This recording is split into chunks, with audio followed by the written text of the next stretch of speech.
Hi friends, இப்போ Pandya stores பார்க்க போகிறோம். பாண்டிய ஸ்டோர்ஸில் வந்துட்டு நம்ம செந்தில் இருக்காரு. அவரை உட்கார வச்சுட்டு சரி நாங்கள் கிளம்புறோம். ஏற்கனவே நேற்றே ஆஃபீஸ்க்கு லேட்டாக போயிட்டேன், என்னை திட்டுவாங்கன்னு சொல்லிட்டு மீனா ஒரு பக்கம் கிளம்புறாங்க.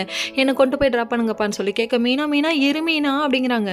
டேப்பா தம்பி, நீ இப்போ கவர்மெண்ட் வேலையில் வேலை செய்கிற, தைரியமாக இருக்கணும், போல்டாக இருக்கணும், நெஞ்சு நிமித்திட்டு இருக்கணும்னு சொல்லி கொடுக்குறாங்க. சரின்னு சொல்லிட்டு நான் இருக்கேன், நீ கவலைப்படாமல் அப்படின்னு சொல்லிட்டு கதிர்கொடியே இருக்காங்க. நம்ம செந்தில் ஒரு பக்கம் கொஞ்சம் நேரம் உட்காந்துருந்தாரு. வீடியோ கால்லாம் பண்ணி ஆஃபீஸ் எல்லாம் காமிக்கிறாங்க. ஆஃபீஸர் வணக்கம் ஆஃபீஸர் அப்படின்னு கலாய்க்கிறாங்க. நம்ம சரவணனும் பழனியும் இதெல்லாம் ஒரு கூத்து நடந்துட்டு இருக்க. அதுக்கப்புறம் அப்பாவை பற்றி பேசுகிறாங்க. சென்டிமெண்ட்டாக பேசி நெஞ்சனக்காதீங்கப்பா, அதாவது எப்படிங்கிறியா இருக்குது, தெய்வங்கள் எல்லாம் தோற்றே போகும் தந்தையின் உள்ளம்னு சொல்லிட்டு பாட்டை போட்டுருவாங்க போல. சரி, இங்கே இந்த கூத்து நடந்துட்டு இருக்கு. அதுக்கப்புறம் ராஜை கூட்டிகிட்டு கிளம்புறாங்க. எங்கன்னு பார்க்குறீங்களா, அதாவது போலீஸ் ஸ்டேஷன்லேருந்து கால் வருது. அங்கே போனால் கண்ணனை பிடிச்சிட்டோம், பாதி நகை மீட்டிட்டோம் இருந்தாங்கன்னு சொல்லி கொடுக்குறாங்க. கடைசியில் அந்த நகையோட ஒரு இடத்துக்கு போகிறாங்க. எங்கன்னு பார்க்குறீங்களா, பிஸ்னஸ் லோன் கேட்டிருந்தாங்களே அங்கே போனால் சூரிட்டி இருக்கா, கேரண்டி இருக்கா, வாரண்டி இருக்காங்கிறாங்க. எனக்கெல்லாம் தெரிஞ்சது ஒரே டீ தாங்க, சிங்கிள் டீ தான். அதுவே வாங்க காசு இல்லாமல் நான் உட்காந்துருக்கேன், நீ இத்தனை டீ கேட்டால் நான் எங்கம்மா போவேன் அப்படிங்கிற மாதிரி இருக்குது. முக்கால்வாசி இளைஞர்களுக்கு திறமை நிறையா இருந்தாலும் சப்போர்ட் பண்ண ஆள் இல்லாமல் அப்படியே சுற்றுறாங்கன்னா பார்த்துக்கோங்க.